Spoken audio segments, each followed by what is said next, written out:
Halo semuanya, Assalamualaikum. Terima kasih masih di YouTube channel Wen Anthony.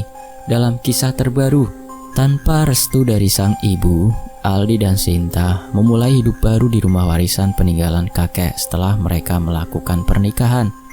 Namun rumah itu menyimpan rahasia kelam. Sosok nenek bermata merah darah, guna-guna, dan puhul santet yang ditanam untuk mencelakai mereka. Perlahan kebenaran terkuak. Semua teror itu berawal dari satu tangan. Apakah Aldi dan Sinta sanggup bertahan? Langsung saja kita masuk ke ceritanya.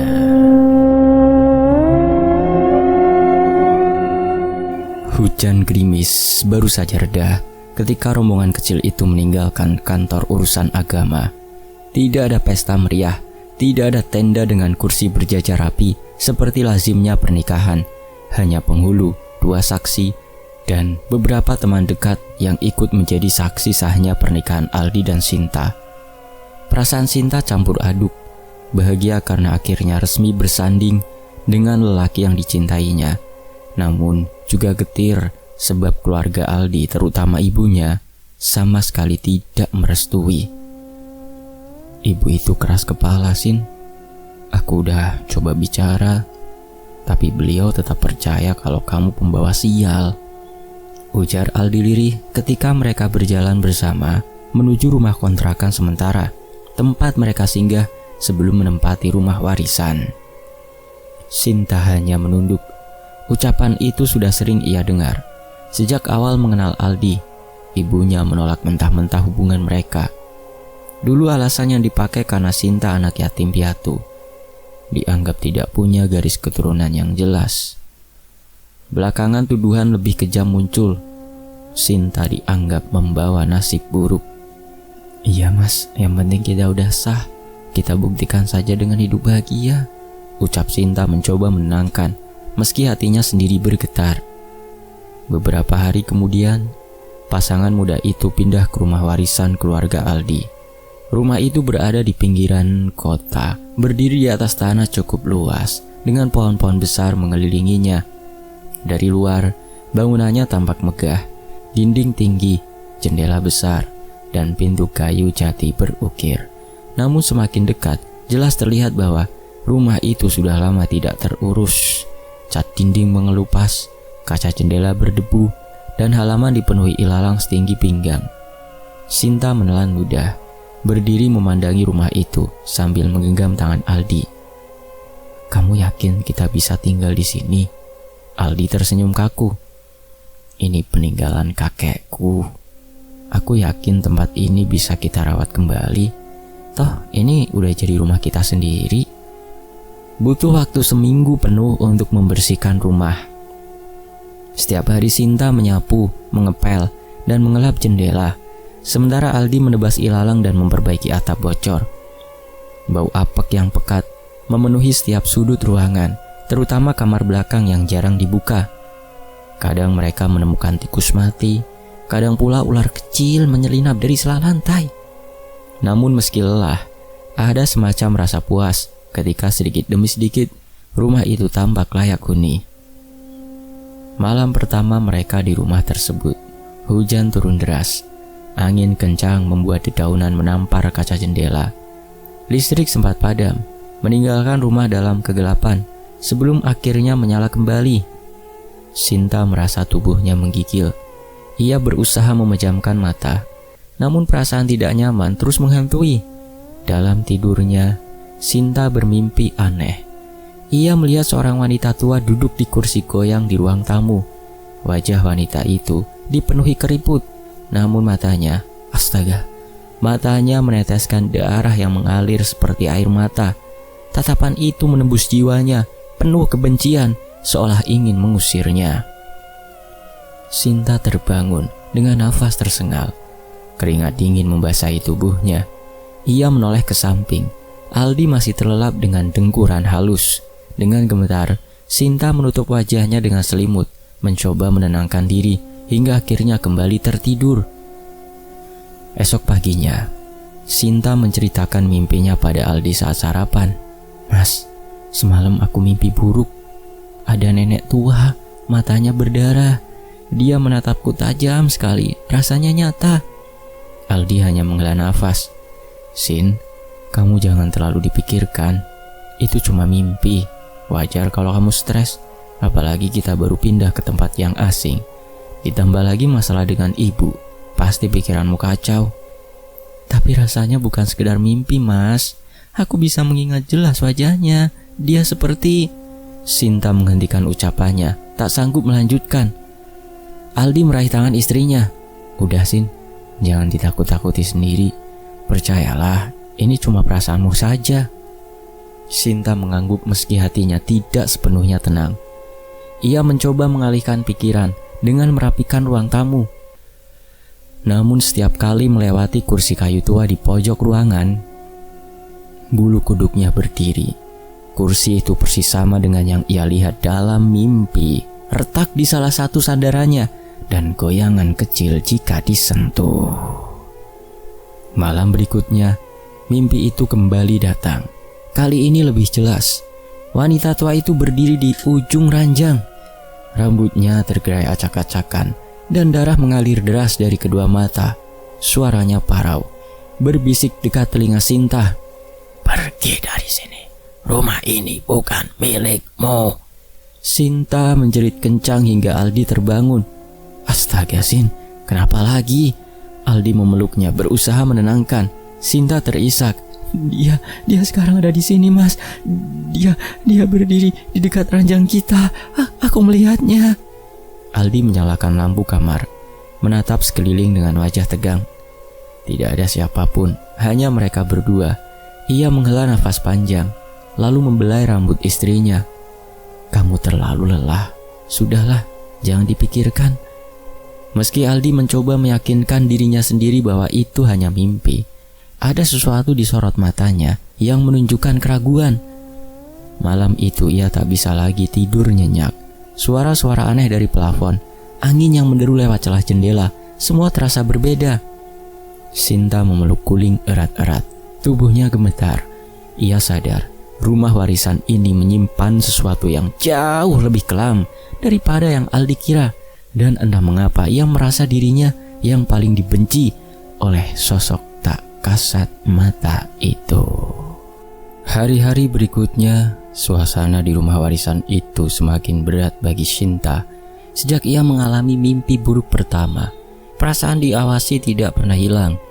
Setiap kali berjalan melewati lorong panjang menuju dapur, bulu kuduknya berdiri. Ada kalanya ia merasa langkah kakinya bergema aneh, seolah ada orang lain yang ikut melangkah di belakangnya. Namun begitu menoleh, yang tampak hanya bayangan dirinya di dinding kusam. Di ruang tamu, kursi goyang tua itu kini menjadi pusat ketakutan. Sinta sering mendengar bunyi krenya, krenya, seakan kursi itu bergoyang sendiri.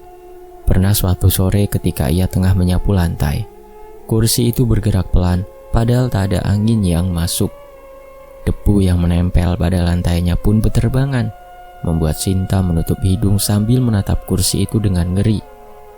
Mas, kursi itu harusnya kita singkirkan saja, Mas, pinta Sinta pada Aldi malam harinya. Kenapa? Itu peninggalan kakek, Sin. Masih bagus juga kok, tinggal dibersihkan sedikit, jawab Aldi sambil terus membaca koran. Bukan itu masalahnya, Mas. Aku merasa kursi itu ada yang duduk di situ. Aku sering dengar bunyi goyangannya. Aldi mendengus, melipat koran. Udahlah Sin, jangan mulai aneh-aneh lagi lah. Sinta terdiam. Ia tahu Aldi tidak percaya, tapi ia tidak bisa mengabaikan perasaan ngeri itu. Malam ke-20 mereka tinggal di sana. Hujan deras mengguyur. Sinta sedang mencuci piring ketika ia merasakan hawa dingin di belakangnya. Pikirnya mungkin hanya angin dari jendela yang tidak tertutup rapat. Namun ketika ia menoleh, jantungnya seolah berhenti berdetak. Di kaca jendela yang buram oleh hujan, tampak pantulan wajah seorang nenek tua dengan mata merah berdarah. Rambutnya basah terurai, bibirnya bergetar seakan menggumamkan sesuatu. Sinta menjatuhkan piring yang ia pegang hingga pecah berantakan. Ada apa lagi, Sin? Aldi berlari masuk. wajahnya tegang. Sinta menunjuk kaca dengan tangan gemetar. Di sana, di kaca itu, ada sosok nenek tua. Aldi segera mendekat, menatap kaca. Yang terlihat hanya pantulan dirinya dan Sinta yang pucat pasi. Ia menghela nafas, lalu meraih bau Sinta. Sin, yang kamu lihat cuma bayanganmu sendiri. Hujan membuat kacanya aneh. Tidak mas, aku yakin. Matanya penuh darah, dia menatapku. Sinta hampir menangis. Aldi menggeleng, berusaha tegar.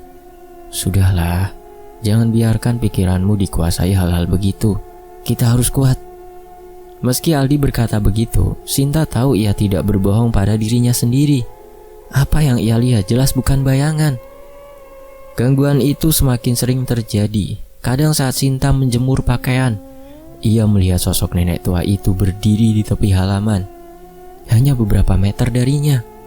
Tatapan matanya menusuk, tidak berkedip, membuat Sinta panik hingga pakaian yang ia pegang jatuh ke tanah basah. Namun begitu Aldi datang, sosok itu lenyap seperti kabut. Puncaknya terjadi pada suatu malam. Ketika listrik padam, rumah itu gelap gulita. Aldi menyalakan lilin dan menaruhnya di ruang tamu. Sinta duduk di sampingnya, memeluk bantal dengan wajah pucat. Mas, aku tidak sanggup lagi mas. Aku selalu merasa dia ada di sekitar kita, bisik Sinta lirih. Sin, itu hanya imajinasimu. Aldi mencoba menenangkan meski suaranya terdengar lelah. Sinta menatapnya dengan mata berkaca. Tidak, ini nyata. Aku sering melihatnya. Dia menatapku seakan aku musuhnya. Tiba-tiba terdengar suara ketukan di pintu depan. Tok tok tok. Pelan tapi berulang. Aldi berdiri, hendak membuka pintu. Namun Sinta langsung menahannya dengan tangan gemetar. Jangan mas, jangan buka pintu itu mas. Kenapa? Mungkin tetangga yang butuh bantuan. Tidak ada tetangga yang akan datang jam segini. Hujan deras lagi. Ketukan berhenti. Sunyi, hanya suara hujan di luar. Aldi menelan ludah, lalu menoleh pada Sinta yang tubuhnya bergetar. Lihat, tidak ada siapa-siapa. Ia mencoba tersenyum meski hatinya ikut merasa ganjil. Malam itu Sinta tidak bisa tidur. Dari ranjang ia melihat bayangan bergerak di dinding, seolah ada seseorang berjalan melewati jendela. Namun ketika ia mendekat, hanya gelap. Gelap gulita yang menyambut. Ia menangis pelan, menutup wajah dengan selimut. Hari-hari berikutnya Sinta makin terpuruk. Wajahnya pucat, matanya sayu. Aldi yang awalnya menganggap semua ini halusinasi, mulai khawatir. Tapi ia tetap tidak mau mengakui kebenaran ucapan Sinta. Baginya, mengakui berarti menyerah pada ketakutan. Namun Sinta tahu, ada sesuatu yang nyata di rumah itu, sesuatu yang bukan sekedar mimpi atau bayangan. Sosok nenek tua bermata darah itu bukan ilusi. Dia ada di sana, terus mengawasi, seakan menunggu saat yang tepat untuk mengusirnya. Dan setiap kali mata Sinta bertemu dengan sorot mata penuh darah itu, ia semakin yakin bahwa keberadaannya di rumah warisan ini adalah sebuah kesalahan besar. Awalnya Sinta hanya merasa tubuhnya cepat lelah. Pekerjaan rumah yang sederhana membuat nafasnya terengah, seolah ia baru saja berlari jauh. Aldi mengira istrinya kurang tidur karena sering gelisah di malam hari. Namun semakin hari keluhan Sinta kian bertambah. Rambutnya rontok dalam jumlah banyak, menumpuk di bantal, lantai, bahkan tersangkut di sisir. Mas, lihat ini. Sinta menunjukkan genggaman rambut yang baru saja ia tarik dari sisir. Wajahnya pucat pasi. Aldi menatapnya dengan mata membesar, lalu mencoba tenang. Mungkin karena kamu stresin. Banyak orang rambutnya rontok karena pikiran. Kalau cuma stres, kenapa tubuhku juga penuh lebam? Setiap pagi aku bangun dengan memar biru, padahal aku tidak terbentur apapun. Sinta membuka lengannya, menunjukkan bercak biru keunguan sebesar telapak tangan. Aldi terdiam, wajahnya berubah serius. Ia tahu istrinya tidak berbohong. karena memar itu jelas nyata. Gangguan semakin menjadi-jadi. Barang-barang milik Sinta rusak satu persatu. Cermin kecil di meja rias retak tiba-tiba tanpa sebab. Gantungan kalung yang ia pakai sejak remaja putus begitu saja. Padahal rantainya cukup tebal. Bahkan sepatu kesayangannya yang baru ia beli, talinya mendadak sobek seperti digunting. Setiap kali Sinta mengeluh, Aldi mencoba bersikap rasional. Barang lama, wajar rusak, Sin. Tapi kenapa hanya barangku saja yang rusak, Mas? Barangmu baik-baik saja semua. Aldi tidak bisa menjawab, hatinya mulai goyah. Malam itu gangguan mencapai puncaknya. Saat mereka berdua hendak tidur, tiba-tiba tubuh Sinta menegang, matanya terpejam, bibirnya bergumam kata-kata yang tidak dimengerti. Tubuhnya bergetar, lalu menjerit panjang hingga membuat Aldi panik. Sin, astaga, sadar Sin. Aldi mengguncang bahu istrinya, namun Sinta membuka mata dengan tatapan kosong, lalu tertawa dengan suara berat, jauh berbeda dari suara aslinya. Aku benci perempuan ini, dia tidak pantas tinggal di sini. Suara itu parau, menyerupai suara nenek tua. Aldi mundur dengan wajah pucat, keringat dingin mengalir di keningnya. Siapa kamu? Jangan ganggu istriku. Namun tubuh Sinta justru semakin meronta, matanya merah, bibirnya menyeringai. Rumah ini bukan milik kalian, kalian harus pergi. Aldi membaca doa seadanya, sebisanya, lalu memeluk istrinya erat-erat. Setelah beberapa menit, Sinta terkulai lemas, tak sadarkan diri. Aldi memanggil namanya berkali-kali, hingga akhirnya Sinta membuka mata kembali dengan bingung. Aku kenapa, Mas? Aldi menelan ludah, tak sanggup menceritakan semuanya. Ia hanya memeluk Sinta erat. Tidak apa-apa, Sin, aku di sini. Sejak kejadian itu, Aldi mulai yakin ada sesuatu yang tidak wajar. Ia tidak bisa lagi bersembunyi di balik logika. Sosok yang selama ini disebut-sebut Sinta ternyata benar adanya. Hari-hari berikutnya menjadi mimpi buruk, semakin buruk. Sinta semakin sering pingsan atau kesurupan. Kadang ia duduk di lantai, menatap kosong ke arah kursi goyang tua sambil bergumam bahasa aneh. Kadang tubuhnya penuh lebam baru, bahkan di bagian punggung yang mustahil ia buat sendiri. Aldi beberapa kali terbangun di tengah malam dan melihat Sinta berdiri di depan cermin, menatap dirinya sendiri sambil tersenyum mengerikan. Sin, sadar. Sinta, ini aku Aldi. Aldi menarik tubuh istrinya, namun Sinta hanya menangis terseduh-seduh tanpa sebab. Aldi benar-benar kehilangan pegangan. Dulu ia mengira Sinta berhalusinasi, tapi kini ia sendiri melihat langsung hal-hal yang tak masuk akal. Malam-malamnya penuh kecemasan, takut sesuatu menimpa istrinya. Puncaknya, suatu pagi Aldi menemukan sebuah bekas cakaran panjang di dinding kamar, tepat di dekat ranjang mereka. 5 garis merah kehitaman seolah tercetak dari kuku yang tajam. Sinta menangis histeris melihatnya. Mas, aku tidak kuat lagi, Mas. Aku merasa ada yang ingin membunuhku, Mas. Aldi menggenggam tangan Sinta. Matanya bergetar menelan emosi. Aku janji akan mencari jalan keluar. Aku tidak akan biarkan kamu sendirian menghadapi ini. Sejak saat itu Aldi benar-benar berubah. Ia tidak lagi menertawakan cerita Sinta, tidak lagi menganggapnya berlebihan. Apa yang dilihat dan dialami istrinya juga ia saksikan dengan mata kepala sendiri. Kini ia tahu ada kekuatan jahat yang sedang mengincar mereka, terutama Sinta. Namun satu pertanyaan besar terus menghantui pikiran Aldi. Siapa yang menginginkan semua ini terjadi dan mengapa hanya Sinta yang menjadi sasaran? Malam itu ketika Sinta kembali demam dan terisak di pelukannya, Aldi menatap ke arah kursi goyang tua di ruang tamu. Kursi itu bergoyang perlahan meski tidak ada angin. Sorot matanya penuh dendam, seolah hendak berkata, "Kamu telah salah memilih rumah untuk ditinggali." Sinta sudah tidak sanggup lagi menahan penderitaannya. Setiap malam tubuhnya panas dingin, terbangun dengan lebam-lebam baru.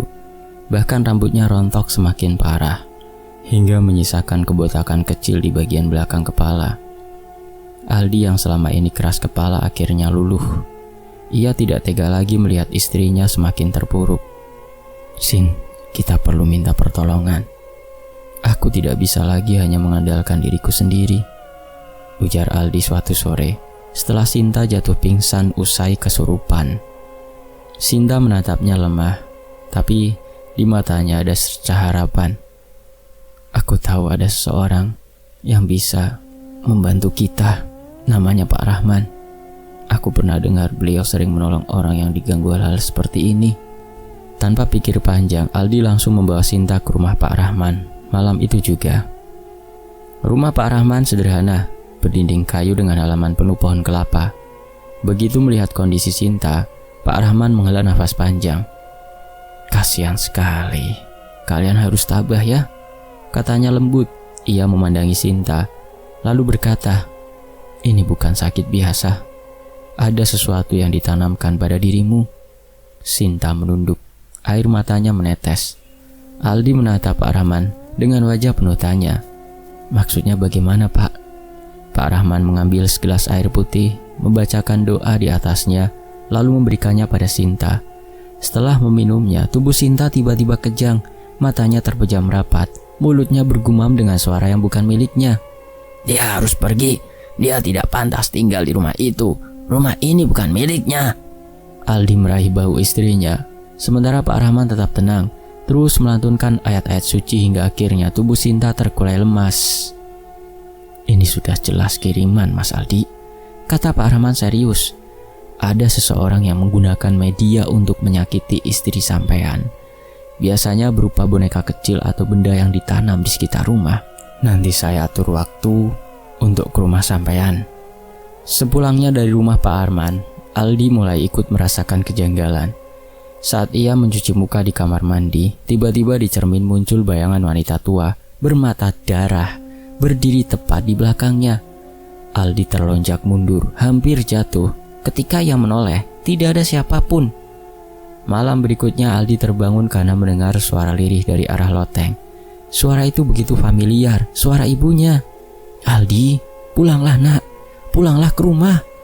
Aldi langsung pucat pasi. Ia tahu betul ibunya tinggal di kota lain, mustahil ada di loteng.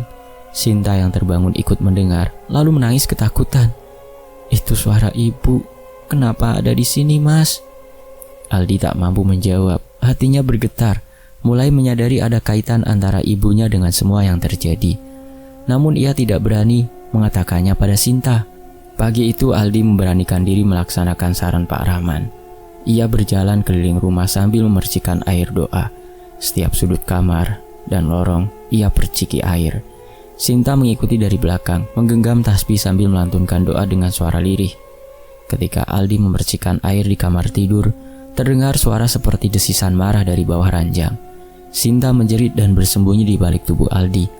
Bau anjir langsung menyebar, membuat mereka hampir muntah.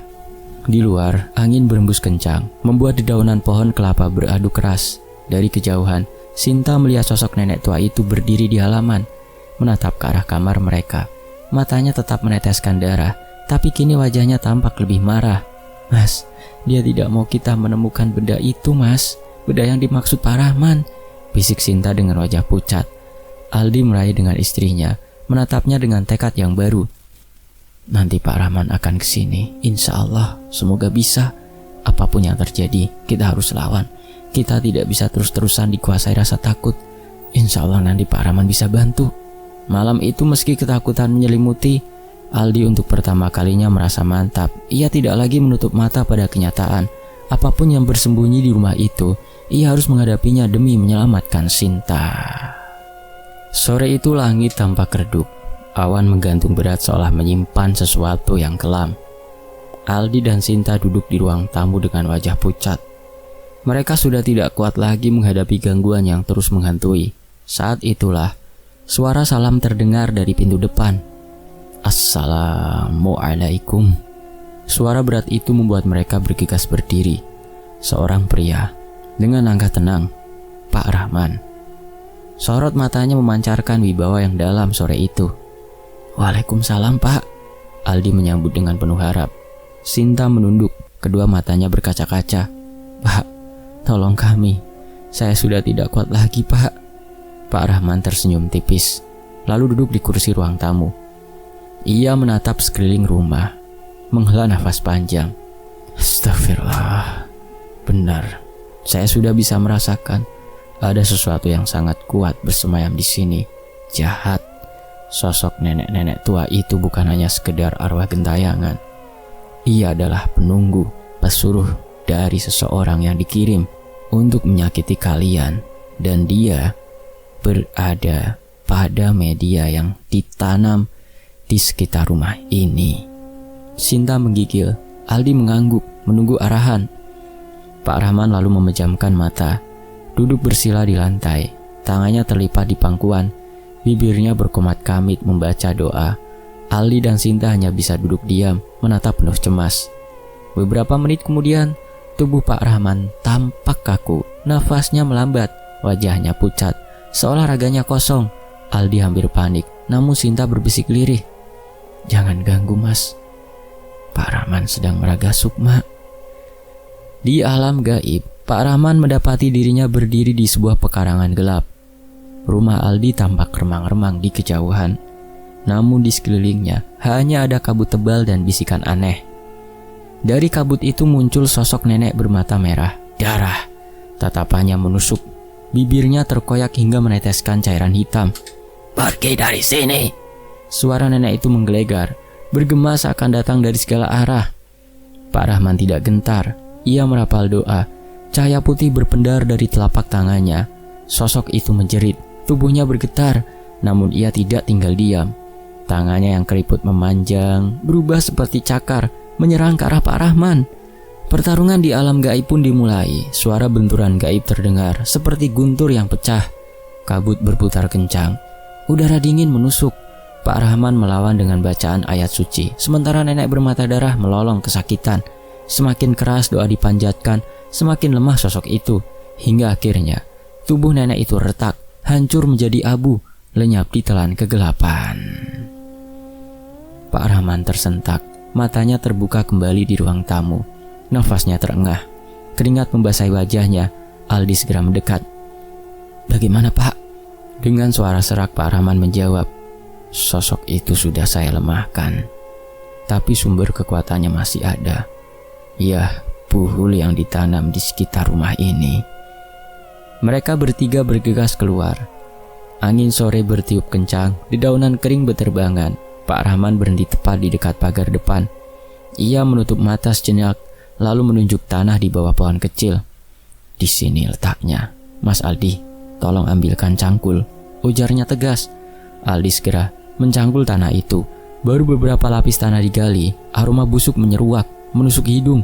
Sinta menutup mulut, tubuhnya bergetar. Dari dalam lubang muncullah sebuah bungkusan kain hitam yang terikat rapat dengan benang merah. Pak Rahman mengangkat bungkusan itu dengan hati-hati. Begitu kain dibuka, terlihat sebuah boneka kecil dari kain goni, dililit rambut panjang dan potongan kuku manusia. Matanya berupa manik-manik merah, persis seperti yang dilihat Sinta dalam mimpi buruknya. "Astagfirullah, ini sumber malapetaka kalian," kata Pak Rahman pelan. Sinta terisak, menutup wajahnya. Aldi menatap boneka itu dengan marah bercampur takut. Pak Rahman lalu menyalakan api, membaca doa perlindungan. Boneka itu dilempar ke dalam api. Seketika terdengar jeritan melengking, panjang dan menyayat telinga. Api membesar, asap hitam mengepul ke udara, berbau anyir menusuk. Sinta menjerit, memeluk lengan Aldi erat-erat. Namun Pak Rahman terus membaca ayat suci tanpa henti. Jeritan itu perlahan melemah hingga akhirnya padam bersama abu yang tersisa. Api mereda, hanya meninggalkan abu hitam yang ditiup angin sore. Suasana tiba-tiba hening. Hawa dingin yang menyesakan hilang, berganti dengan udara yang lebih ringan. Burung-burung yang sejak tadi tak bersuara, kini berkicau pelan dari kejauhan. Pak Rahman menghela nafas lega. Alhamdulillah, sudah selesai. Kekuatan jahat itu telah musnah, insya Allah. Aldi menatap halaman yang kini terasa berbeda. Lebih terang, lebih tenang. Ia meraih tangan Sinta, menggenggamnya erat. Sinta menatap suaminya, air mata haru mengalir di pipinya. Namun jauh di lubuk hati mereka, masih ada pertanyaan yang belum terjawab. Siapa yang tega menanamkan buhul ini untuk mencelakai mereka? Di lain waktu, sore itu tampak muram. Matahari condong ke barat. Sinarnya merayap redup menembus celah jendela rumah itu. Mereka duduk berdua di ruang tamu sederhana. Secangkir teh hangat di meja. Obrolan ringan tentang kehidupan baru yang mereka jalani tanpa gangguan gaib lagi. Rasanya tenang ya mas, ucap Sinta pelan. Senyumnya tipis, tapi matanya masih menyimpan trauma. Aldi mengangguk menggenggam tangan istrinya. Iya Sin, semoga kita dijauhkan dari hal-hal yang buruk ya. Namun ketenangan itu terputus oleh suara pintu digedor dari luar. Duk duk duk duk, tergesa dan keras. Aldi berdiri, tubuhnya menegang. Jarang ada tamu datang ke tempat mereka. Siapa sore-sore begini? Gumamnya sambil membuka pintu. Di hadapannya berdiri seorang lelaki tua dengan wajah cemas. Nafasnya tersengal, seperti habis berlari jauh. Aldi mengerutkan dahi, mencoba mengingat wajah itu. Pak De Tresno? Lelaki itu mengangguk cepat. Aldi, akhirnya ketemu juga kau. Aku sudah mencari kemana-mana. Sinta mendekat dengan hati-hati, menatap Aldi penuh tanya. Aldi mempersilahkan Pak D-nya masuk. Trisno duduk di kursi ruang tamu. Tangannya bergetar saat meraih gelas teh yang disodorkan Sinta. Ada apa Pak D? Kenapa panik sekali? Aldi bertanya, suaranya tegang. Trisno menghela nafas panjang sebelum bicara. Ini soal ibumu. Dia belakangan ini sering berteriak-teriak takutan. Hampir tiap malam orang kampung mendengar ceritanya. Katanya dia melihat sosok perempuan tua dengan mata berdarah yang mengikutinya di rumah. Kadang dia minta tolong, kadang dia menangis sambil menyebut namamu. Sinta spontan menutup mulutnya, jantungnya berdegup keras. Aldi terdiam, matanya menyipit. Ya, tentang sosok mengerikan itu kembali mengusik pikirannya. Tresno melanjutkan, suaranya bergetar. Ibumu juga sering mengigau minta maaf kepadamu. Dia menyebut-nyebut soal boneka, soal rumah warisan. Aku tidak paham maksudnya, tapi jelas sekali dia menyimpan sesuatu. Aldi menghela nafas berat, hatinya campur aduk. Selama ini ia tahu ibunya tidak merestui pernikahannya, bahkan terang-terangan menuduh Sinta sebagai pembawa sial. Tapi mendengar kabar itu membuat dadanya sesak. Sinta menatap suaminya, ragu untuk bicara, namun Trisno menatap Aldi lekat-lekat. Kau harus tahu, semua ini ulah ibumu sendiri. Dialah yang menaruh puhul di rumah warisan itu. Dia tidak ingin kau dan Sinta tinggal di sana. Dia ingin rumah itu tetap menjadi miliknya, atau setidaknya tidak jatuh ke tangan Sinta. Kata-kata itu seperti pisau menancap ke dada Aldi. Tangannya mengepal, wajahnya pucat. Sinta menunduk, merasakan luka yang sama. Tresno menunduk lesu. Aku tahu ini sulit diterima, tapi itu kenyataan. Sekarang ibumu menanggung balasannya sendiri. Dia seperti orang kerasukan, tubuhnya makin kurus, matanya kosong. Banyak orang bilang itu karma dari perbuatannya. Aku datang ke sini bukan untuk membela dia, tapi setidaknya kau tahu keadaan ibumu yang sebenarnya. Hening panjang menyelimuti ruangan. Jam dinding berdetak lambat, seakan menambah beban suasana. Aldi memejamkan mata, mencoba menahan gejolak di dadanya. Sinta menggenggam tangannya lembut. Mas, apa kita harus menjenguk beliau? Suaranya pelan, penuh keraguan. Aldi membuka mata, sorotnya dingin. Iya Sin, tapi ini semua ulah ibu sendiri. Aku dan kau sudah cukup menderita karena perbuatannya. Biarkanlah, walaupun ini pahit, aku tidak akan kembali, bahkan sekedar melihatnya. Biar ibu menanggung akibatnya sendiri. Tresno menatap Aldi dengan sorot iba. Ia ingin membujuk, tapi melihat keteguhan mata Aldi, ia tahu percuma. Lelaki muda itu sudah menyimpan luka terlalu dalam. Aku mengerti Aldi, tapi setidaknya kau melihatnya lah, ujar Tresno lirih. Setidaknya sekarang kau tahu kebenarannya lah. Apapun keputusanmu, biarlah waktu yang menjawab, kata Pak D. Tresno. Aldi mengangguk tipis. Terima kasih sudah datang Pak D. Tapi mulai sekarang, biarkan aku dan Sinta hidup dengan tenang. Aku tidak mau lagi ada ikatan dengan masa lalu yang kelam itu. Tresno menunduk, lalu bangkit dengan langkah gontai. Sebelum keluar ia sempat menatap Sinta, seolah ingin menyampaikan simpati yang tidak terucap. Setelah pintu menutup, Sinta menatap Aldi lama. Mas, apa tidak berat membiarkan beliau begitu saja? Ayo kita pulang sebentar mas. Aldi menarik nafas panjang, menatap keluar jendela di mana matahari mulai tenggelam, meninggalkan langit merah darah. Berat Sin, Tapi lebih berat lagi kalau kita kembali dan terjerat dalam kebencian lama. Kadang meninggalkan adalah satu-satunya jalan untuk bertahan, walaupun pahit. Sinta hanya mengangguk, matanya berkaca-kaca. Ia tahu suaminya menahan banyak luka yang tak pernah ia ucapkan. Mas, pulanglah mas, walau bagaimanapun beliau tetap ibumu. Aldi menoleh, sorot matanya penuh luka. Sinta menggenggam tangannya erat. Justru karena itu mas, jangan sampai penyesalan ini terus menghantui. Mungkin beliau menunggu kesempatan untuk bertemu denganmu dan denganku sebelum semuanya terlambat mas. Hening, jam dinding berdetak pelan, menekan hati Aldi. Akhirnya ia menghela nafas panjang. Baiklah Sin, kita pulang. Perjalanan malam itu terasa berat. Lampu jalan redup, roda kendaraan mereka berderit pelan. Rumah ibunya tampak dari kejauhan, kusam dan sepi. Begitu tiba, suara tangisan sudah terdengar dari dalam. Beberapa tetangga berdiri di serambi dengan wajah muram. Aldi, kau akhirnya datang. Pak De Tresno menyambut dengan wajah sendu. Ibumu sudah tidak ada. Aldi terpaku di tempat, dadanya terasa diremas.